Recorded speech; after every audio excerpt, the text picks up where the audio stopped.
افریقہ کا ایک سیٹ تھا، اس کا ایک غلام تھا بڑا سیدھا سادہ. انشاءاللہ ایمان تازہ ہو جائے گا اگر واقعہ آپ نے غور سے سنا تو. واہ واہ سبحان اللہ. کہتے ہیں افریقہ کا ایک سیٹ تھا، اس کا ایک غلام تھا بڑا سیدھا سادہ، اس کا نام تھا برہ. اپنے غلام سے مذاق بہت کرتا تھا. ایک دن سیٹ کی قسمت کا ستارہ چمکا اور حج کرنے جانے لگا. غلام کو بلایا، سوچا کہ اب تو بہت دن کے بعد واپس آؤں گا، چلو تھوڑی سی مذاق کر لیتے ہیں. تو مذاق کرنے کے لیے بلایا، لیکن جب پاس میں آیا نا اور اس سے کہا اے میرے غلام، میں مدینہ شریف جا رہا ہوں، میں گنبد خضرا کی جالیوں کو دیکھنے کے لیے جا رہا ہوں، میں مکہ المکرمہ میں اللہ کا گھر کعبۃ اللہ دیکھنے کے لیے جا رہا ہوں. اللہ اکبر. بلایا تو مذاق کرنے کے لیے تھا، بلایا تو دل لگی کرنے کے لیے تھا، لیکن جو سچا مسلمان ہوتا ہے وہ پڑھا لکھا ہو کہ نہ ہو، وہ کیسا بھی ہو، اس کے دل میں نبی کی محبت ضرور ہوتی ہے. اللہ اکبر. جب اس غلام نے سنا ہے نا مدینے کا نام، جب اس غلام نے سنا ہے نا مدینے کی گلیوں کا نام، جب اس غلام نے سنا ہے نا گنبد خضرا کے پاس میں گزرنے والی ان گلیوں کا نام جس میں میرے نبی گزرا کرتے تھے تو خوشبوئیں پھیل جاتی تھی. اللہ اکبر. جب سنا ہے تو مچل گیا، کہتا ہے اے میرے آقا، مدینے کی بات کرتے ہو، گنبد خضرا کی بات کرتے ہو، گنبد خضرا کے پاس میں گزرنے والی ان گلیوں کی بات کرتے ہو جس میں میرے نبی کے گزرنے سے خوشبوئیں پھیل جاتی تھی. اے میرے آقا، میں مدینے تو ضرور چلوں گا. اللہ اکبر. قدموں سے لپٹا کے لے کے چلو گے تو قدموں سے لپٹ کے چلوں گا، اور پیدل لے کے چلو گے تو پیدل چلوں گا. اب جب آقا نے دیکھا نا تو بلایا تو مذاق کے لیے تھا، لیکن جب اس نے دیکھا تو سوچنے لگا یار یہ تو مجھ سے بھی زیادہ مدینے سے محبت کرتا ہے، یہ تو مجھ سے بھی زیادہ عشق کرتا ہے. تو کہا اے میرے غلام چلو تم بھی چلو مدینے. اللہ اکبر. اب دونوں جا رہے ہیں اپنے اپنے عشق کے مطابق، اپنی اپنی محبت کے مطابق، اپنے اپنی دیوانگی کے مطابق آگے بڑھ رہے ہیں. اور یہ غلام زبان حال سے پکار رہا ہے کشاں کشاں لیے جاتی ہے آرزو وصال. سبحان اللہ کا بلند آواز. کشاں کشاں لیے جاتی ہے آرزو وصال، ہر ایک قدم تیرے نزدیک آئے جاتے ہیں، اور ابھی تو دور ہے صبح بہار کی منزل. اے دنیا والو، ابھی سے عشق رسول کا اندازہ مت لگاؤ، ابھی تو دور ہے صبح بہار کی منزل. ابھی سے کیسے نظر کو قرار آ جائے اور وہاں سے دیکھنا عالم میری محبت کا، جہاں سے نظر آنے لگیں گے کھجور کے سائے. سبحان اللہ. سبحان اللہ. اب غلام بھی آگے بڑھا، دونوں آگے بڑھے. مختصر میں بتاؤں بالکل، کعبۃ اللہ پہنچ گئے، کعبے کا دیدار کیا. وہ کعبہ جس کے بارے میں کسی شاعر نے کہا ہے اے خانہ کعبہ تو پناہ گاہ بشر ہے، تو عظمت اسلام ہے، اللہ کا گھر ہے، تعمیر تیری کی ہے خلیل و زبیح نے، تو رحمت کونین کا منظور نظر ہے. آگے بڑھتے ہیں، کعبے کا طواف کرتے ہیں، صفا و مروہ کی سعی کرتے ہیں، پہنچ جاتے ہیں. ارکان حج ادا کرنے کے بعد مدینہ روضہ رسول پہ پہنچتے ہیں. روضہ رسول کے سامنے ہاتھ باندھ کے کھڑے ہو جاتے ہیں، صلاۃ و سلام پڑھتے ہیں، نعت کے نذرانے پیش کرتے ہیں. جو کچھ بھی پڑھا اس کے بعد جب وہاں کا کام مکمل ہوا پلٹے مدینے سے پلٹے. اور جب مدینے سے پلٹے نا تھوڑی دور چلے ہیں ابھی. اب دیکھنا ٹوٹے ہوئے دل کی اہمیت، دیکھنا غور سے سننا. تھوڑے سے پلٹے ہیں، تھوڑی دور چلے ہیں. آقا نے سوچا اب تو بیت اللہ کا طواف بھی ہو گیا ہے، صفا و مروہ کی سعی بھی ہو گئی ہے، سنگ اسود کو بوسہ بھی دے دیا ہے، مدینۃ الرسول کا دیدار بھی کر لیا ہے. چلو ایسا کرتے ہیں اب غلام سے تھوڑا سا مذاق کر لیتے ہیں، بڑا عرصہ گزر گیا، بڑا زمانہ گزر گیا. بلایا غلام کو پاس میں اور کہا اے میرے غلام برہ، ایک بات بتاؤ تم کہاں سے آئے ہو؟ بولا افریقہ سے آئے ہیں. نعرہ تکبیر، نعرہ رسالت، علماء اہل سنت، حضرت علامہ مفتی محمد رضوان نوری صاحب قبلہ، حضرت علامہ مفتی محمد رضوان نوری صاحب قبلہ. آپ لوگ بیٹھے رہیں. اے بھیا، اے بیٹا بیٹھ جاؤ، آپ بیٹھے رہیے. علماء کرام کافی بیٹھے رہیں، آپ بیٹھے رہیں. سبحان اللہ. نعرہ تکبیر، نعرہ رسالت، رحمت دو عالم کانفرنس، علماء اہل سنت، نعرہ تکبیر. حضرات، آپ حضرات بالکل خاموشی کے ساتھ بیٹھیں. حضرت علامہ مفتی رضوان صاحب میرے بڑے عزیز دوست ہیں اور ساتھی ہیں، بہت زمانے تک ساتھ رہے ہیں، بہت شاندار تقریر کرتے ہیں. آپ ان کی تقریر سننا میرے بعد میں چند منٹ اور گفتگو کروں گا آپ حضرات کے سامنے. اسٹیج والے بھی سارے حضرات بیٹھ جائیں. ہاں تو مرد کیا کر رہا تھا کہ غلام کو بلایا اس افریقہ کے سیٹھ نے اور کہا اے میرے غلام کہاں سے آئے ہو تم؟ کہنے لگا افریقہ سے آئے ہیں۔ کہا جب افریقہ سے آئے ہو تو یہ بتاؤ اتنی دور سے چل کے آئے ہو، یہاں آنے کے بعد کوئی تحفہ ملا، کوئی گفٹ ملا، کوئی چیز ملی؟ تو غلام نے سوچا، بیچارہ سیدھا سادہ تھا، کہنے لگا اے میرے آقا کیا یہاں کچھ ملتا بھی ہے؟ یہاں کوئی انعام ملتا، کوئی تحفہ ملتا ہے؟ پڑھا لکھا نہیں تھا وہ بیچارہ۔ تو آقا نے کہا ہاں ملتا ہے۔ کہا آپ کو کیا ملا؟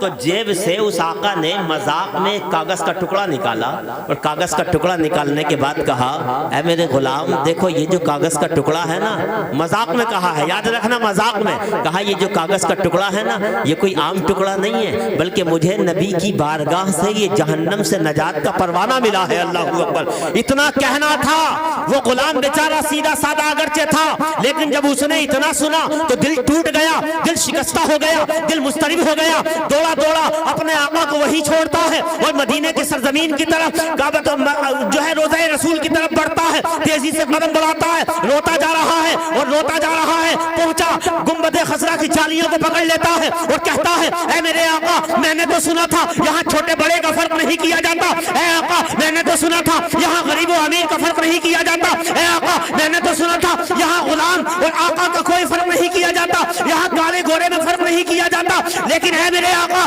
آج میرا دل ٹوٹ گیا ہے، آج میرا دل شکستہ ہو گیا ہے، آج میرا دل مضطرب ہو گیا ہے، میں کالا تھا، میں کمزور تھا، میں غریب تھا، میں غلام تھا تو مجھے محروم کر دیا گیا، اور میرا آقا مالدار تھا، وہ بڑا آدمی تھا، وہ گورا تھا تو اسے جہنم سے نجات کا پروانہ دے دیا گیا، اے میرے آقا آج میرا دل ٹوٹ گیا ہے، دل شکستہ ہو گیا ہے، دل مضطرب ہو گیا ہے، رو رہا ہے غلام، رو رہا ہے، اتنے آنسو نکلتے ہیں، وہ دل ٹوٹتا ہے، زمین پر آ جاتا ہے، بے ہوش ہو جاتا ہے، آنکھ لگ جاتی ہے، وہ جب آنکھ لگی ہے دل ٹوٹا ہے، دل شکستہ ہوا ہے، دل مضطرب ہوا ہے، قسمت کا ستارہ اوج ثریا پہ پہنچا ہے، بلند ہوا ہے، ساری کائنات کے مرکز عقیدت خواب میں آ گئے ہیں۔ سبحان اللہ سبحان اللہ سبحان اللہ۔ خواب میں نبی آ گئے اور آنے کے بعد کہا ہوگا اے میرے غلام پریشان کیوں ہے، احساس کیوں کر رہا ہے؟ نبی نے اٹھایا، اس کے ہاتھ میں کاغذ کا ٹکڑا دیا، اس کے بعد جب اس کی آنکھ کھلتی ہے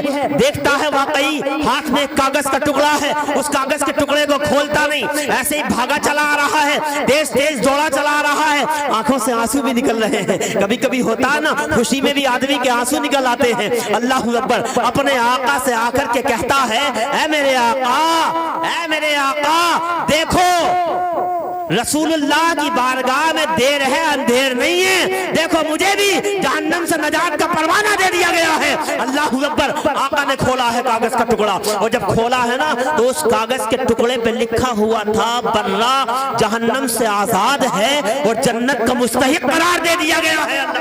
سبحان اللہ سبحان۔ پتا کیا چلا؟ پتا یہ چلا کہ دل بڑا اہم ہے۔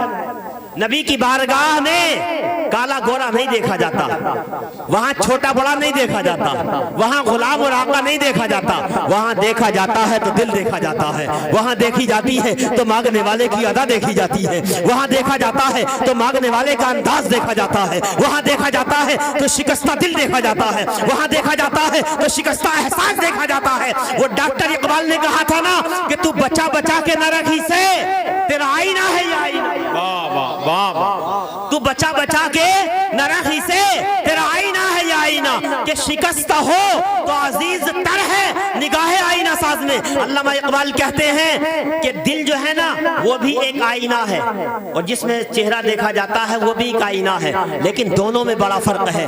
وہ آئینہ جس میں چہرہ دیکھا جاتا ہے وہ ٹوٹ جائے تو بے قیمت ہو جاتا ہے، اور وہ دل، وہ سینے میں دھڑکنے والا دل، یہ ایسا آئینہ ہے کہ اگر یہ ٹوٹ جائے نا تو بنانے والے کی نظر میں اس کی قیمت بڑھ جاتی ہے۔ گویا علامہ اقبال کہتے ہیں کہ چہرہ دیکھنے والا آئینہ ٹوٹ جائے تو چہرہ نظر نہیں آتا، اور سینے میں دھڑکنے والا دل ٹوٹ جائے تو گنبد خضرا نظر آ جاتا ہے۔ یہ ٹوٹا ہوا دل شہ کونین کا گھر ہے، یہ ٹوٹا ہوا دل شہ کونین کا گھر ہے، واللہ میرے جذبے تصور کا اثر ہے، بیٹھا ہوں یہاں گنبد خضرا پہ نظر۔ دل ٹوٹ جائے نا، جب دل شکستہ ہو جائے تو قسم خدا کی آپ میرا پور میں بیٹھے ہوں گے اور یہیں سے بیٹھ کر کے گنبد خضرا دیکھ رہے ہیں۔ تو یہ دل ہے. سبحان اللہ. دل کے تعلق سے بہت کچھ کہا جا سکتا ہے، لیکن چونکہ وقت بہت کم ہے اس لیے بس چند باتیں، دو چار باتیں. میں نے ایک بات اور کہی تھی نا لہجے کے حوالے سے، اجازت ہے حضرت؟ لہجہ دل تو سمجھ لیا نا، اس لیے آج کے بعد دل کو پاک رکھنا، دل میں حسد نہ آئے، کسی مسلمان کو تکلیف دینے کا تصور نہیں آنا چاہیے، کسی مسلمان کی طرف سے کوئی بغض نہیں ہونا چاہیے. آؤ لہجہ ہمارے معاشرے میں لہجے کو بڑی اہمیت ہے. لہجے کی بنیاد پر فساد ہوتے ہیں، لہجے کی بنیاد پر جھگڑے ہوتے ہیں، لہجے کی بنیاد پر بڑا بھائی چھوٹا بھائی بڑے بھائی کی بات نہیں مانتا، لہجے کی بنیاد پر ہمارے گھر انڈو پاک جنگ کا جو ہے میدان بن گئے ہیں. یہ لہجہ ہے. میں بتاؤں لہجہ، آپ کے والد نے کہا بیٹا کہاں جا رہے ہو؟ یہ تجربے کی باتیں بتا رہا ہوں، اب کسی کتاب میں پڑھ کے نہیں آیا ہوں، آپ لوگوں کو دیکھا ہوا بتا رہا ہوں. آپ کہتے ہیں، آپ کے والد کہتے ہیں بیٹا کہاں جا رہے ہو؟ آپ جواب دیتے ہیں ابا جان آپ کو کیا مطلب ہے، کہیں جا رہا ہوں گا میں. آپ بار بار جو ہے وہ ٹانگ اڑاتے رہتے ہیں. لہجہ ہے. باپ کا دل توڑ دیا، باپ کا دل شکستہ ہوا کہ نہیں ہوا اس لہجے سے؟ ایک یہ تھا کہ جب باپ نے کہا تھا بیٹا کہاں جا رہے ہو، آپ باپ کے قریب آئے اور کہا ہے ابا جان وہ فلاں کام ہے بازار میں، کئی دن سے سوچ رہا تھا، سوچا کہ آج کر لوں، اجازت ہو تو چلا جاؤں. یہ بھی لہجہ ہے، وہ بھی لہجہ تھا. اس نے دل توڑ دیا اور اس لہجے نے باپ کے دل کو سکون پہنچایا. مجھے بتاؤ لہجے کا فرق ہے، یہ رویے کا فرق ہے. یہ بہن کا فون آ گیا، بوڑھے ماں باپ کے پاس کبھی کبھی ایسا ہوتا ہے بہنیں کسی غریب گھر میں پہنچ جاتی ہیں، بیمار ہو جاتی ہیں، بہن کا فون آ گیا ابا جان بھائی سے جو ہے وہ 20,000 کا انتظام کرا دیں، بڑی پریشانی چل رہی ہے، بیمار ہوں. تو آج کل کا ماحول یہ ہے کہ باپ کو ماں کو ماحول بنانا پڑتا ہے کہ بیٹے سے کہا کیسے جائے گا، الفاظ کا چناؤ کیسا ہو، کس انداز سے کہیں. ہم شام تک ماحول بناتے ہیں، شام کو بیٹا آتا ہے، پاس جاتے ہیں، کہتے ہیں بیٹا ہمیں پہلے سے پتا ہے تیرے خرچے بہت زیادہ ہیں، ہمیں پہلے سے پتا ہے گھر کے اخراجات کا کام نہیں چل پا رہا ہے، لیکن وہ بھی تو تیری بہن ہے نا، اس نے 20 فون کیا تھا کہ 10,000 کا انتظام کر دیں، 20,000 کا انتظام کرا دیں بھائی سے. اے میرے بیٹے وہ تیری بہن ہے، بیماری کے لیے علاج کے لیے پیسے اس کے پاس نہیں ہیں. بیٹے نے دم تراق کے ساتھ کہا کہ ابا جان اسے تو فون ہی نہیں کرنا چاہیے تھا، اسے تو پہلے سے پتا ہے کہ ہمارے خرچے کتنے زیادہ ہیں، گھر کا خرچہ نہیں چل پا رہا ہے، ابھی تو عید پر دیے تھے 3,000 اب پھر اس نے فون کر دیا، اسے فون ہی نہیں کرنا چاہیے تھا. میرے عزیز باپ کا دل ٹوٹا، ماں کا دل ٹوٹا. رات کو چارپائی پہ سوئے ہیں، آنسو نکل رہے ہیں، رونے لگے ہیں، اللہ اکبر سوچنے لگے ہیں کاش بیٹے سے نہ کہا ہوتا تو اچھا ہوتا، بیٹے سے ہم نے اس آرزو کا مطالبہ نہ کیا ہوتا تو اچھا ہوتا. لیکن یہ بھی لہجہ ہے. اور ایک لہجہ یہ ہے جب باپ نے اور ماں نے بلایا بیٹے کو اور کہا اے میرے بیٹے تیری بہن کا فون آیا تھا، 10,000 کی ضرورت ہے. آپ پاس میں، بیٹا پاس میں آیا، پاس میں آنے کے بعد باپ کے کانے پر ہاتھ رکھ دیا اور ہاتھ رکھ کے کہا اے میرے والد مکرم میں آپ کا ہی تو ہوں، گھبرا کیوں رہے ہیں، کانپ کیوں رہے ہیں، پریشان کیوں ہیں، میں آپ کا بیٹا ہوں، اگر وہ آپ کی بیٹی ہے تو میری بھی تو بہن ہے، یہ جتنا ہے یہ سب کچھ آپ ہی کا تو ہے، اس نے فون کیا ہے تو آپ پریشان نہ ہو، گھر کا خرچہ چلے کہ نہ چلے میں ادھار لا کے دوں یا کہیں سے انتظام کر کے دوں، اس بہن کو ایسے ضرور بھیجوں گا. اللہ اکبر. یہ بھی لہجہ ہے، وہ بھی لہجہ تھا. اس نے بھی باپ اور ماں روئے تھے، اس نے بھی باپ اور ماں رات کو چارپائی پہ لیٹے ہیں، رو رہے ہیں، لیکن آج رو رہے ہیں تو ان کے ہاتھ بارگاہ رب العزت میں اٹھے ہوئے ہیں، دعا کر رہے ہیں اے مالک و مولا، اے پروردگار، اے ساری کائنات کو پالنے والے، اے کائنات کے انسانوں کو اولاد دینے والے، اگر تو کسی کو اولاد دے تو ایسی اولاد دینا جیسی تو نے مجھے اولاد دی ہے، جیسا بیٹا تو نے مجھے دیا ہے ایسا ہی سب کو بیٹا. سبحان اللہ. یہ بھی لہجہ ہے، وہ بھی لہجہ تھا. ایک لہجے نے باپ کے دل کو ٹھنڈی کر دیا اور ایک لہجے نے باپ کے دل کو سکون پہنچا دیا. سبحان اللہ سبحان اللہ. گھروں میں ہمارے لڑائی جھگڑے ہوتے ہیں، ساس بہو کی نہیں بنتی، بہت زیادہ ہوتا ہے. سسر نے کھانا مانگا، بیٹی کھانا لے آؤ، بہو سے کھانا مانگا، کھانا لے کے آئی، زور سے پلیٹ رکھی زمین پہ، زور سے گلاس رکھا، جب واپس گئی تو زور سے دروازہ بند کیا، کھانا تو کھایا ہوگا لیکن باپ کا دل ٹوٹ گیا ہوگا, مزہ بالکل نہیں آیا ہوگا. ایسے وقت میں جب باپ کا دل ٹوٹتا نا, شام کو بیٹا آتا تو کبھی کبھی بیٹے کو دیکھ کر کے آنسو نکل آتے ہیں. شام کو بیٹا آیا, آنسو نکل آئے, سمجھ گیا کہ بیوی نے کچھ کہا ہوگا, آواز دی, دور سے کہنے لگی, یہ تمہارے درمیان ہوتا ایسا, دور سے کہنے لگی ابا نے شکایت کی ہوگی تو مجھے بتاؤ. وہ کہے گی پوچھو ابا سے میں نے کیا کہا ہے, تو مجھے بتاؤ پلیٹ بولے گی, پلیٹ بولے گی یا گلاس بولے گا یا وہ دروازہ بولے گا؟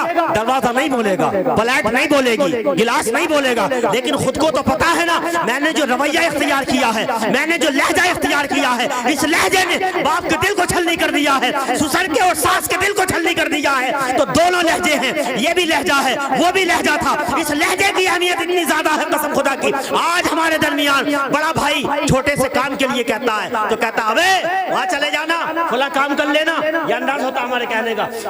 اس لیے چھوٹا بھائی اس کی بھی تو عزت ہے نا, وہ بھی سوچتا ہے یار ڈانٹ رہا ہے میرا بھائی, کیوں کروں میں اس کام کو. لیکن اگر اسی کو خوبصورت انداز میں کہہ دیتا اے میرے چھوٹے بھائی فلاں کام ہے, تیرا بڑا کرم ہوگا اگر تو چلا جائے تو مجھے بتاؤ وہ منع کرے گا؟ تو یہ لہجہ ہے, ہم ایک دوسرے سے بات کرتے ہیں, گالیوں کے ساتھ بات کرتے ہیں, تیز آواز میں بات کرتے ہیں, بگڑ کر کے بات کرتے ہیں, چہرے کو بگاڑ کے بات کرتے ہیں. اسی لیے کتنے فساد اور کتنے جھگڑے ہمارے معاشرے میں صرف لہجے کی بنیاد پر. یہ لہجہ ہے میرے عزیز دوستو. اور اسی وجہ سے حضرت لقمان علیہ السلام بہت مقرب بندے اللہ کے گزرے ہیں.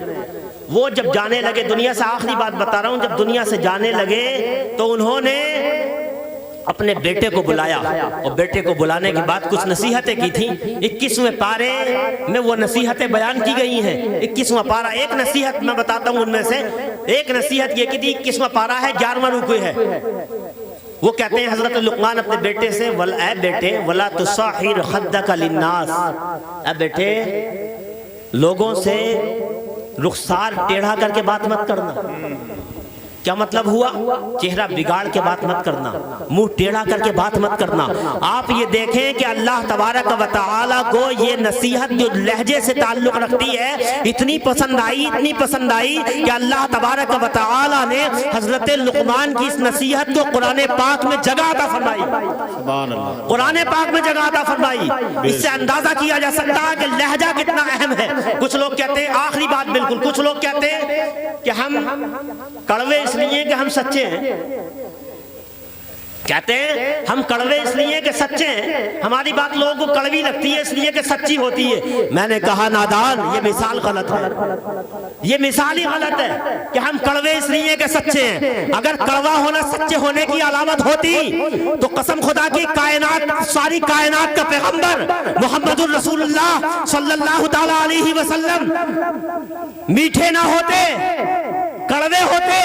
لیکن دنیا نے دیکھا, تاریخ میں لکھا ہوا ہے, احادیث کی کتابوں میں آج تک سنہرے لفظوں سے لکھا ہوا ہے کہ نبی سے زیادہ میٹھا کائنات میں کوئی نہیں تھا, اور نبی سے زیادہ سچا بھی کوئی نہیں تھا. پتا چلا میٹھا کڑوا ہونا یہ سچے ہونے کی علامت نہیں ہے, بلکہ میٹھا ہونا یہ سچے ہونے کی علامت ہے.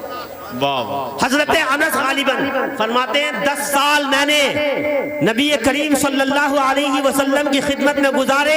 جب پہلے دن آیا تھا تب بھی آپ مسکرا رہے تھے, اور جب آپ کے دنیا سے جانے والے دن یا دنیا سے جانے سے کچھ پہلے میں جب آیا تب بھی میں نے دیکھا میرے نبی کا چہرہ پھول سے زیادہ خوبصورت انداز میں مسکرا رہا. تو میرے عزیز یہ بلا وجہ کی مثالیں ہیں کہ ہم کڑوے ہیں. کڑوے مت بنو, میٹھے بنو, قسم خدا کی دشمن بھی تمہارا ہو جائے گا. اللہ تبارک و تعالی ہم سب کو عمل کی توفیق عطا فرمائے. اللہ تعالی ہم سب کو اپنے دلوں کو صاف شفاف, بغض و کینہ حسد سے پاک رکھنے کی توفیق عطا فرمائے. اور اللہ تعالی ہمارے لہجوں میں, ہماری بولی میں, ہماری زبانوں میں مٹھاس پیدا فرمائے.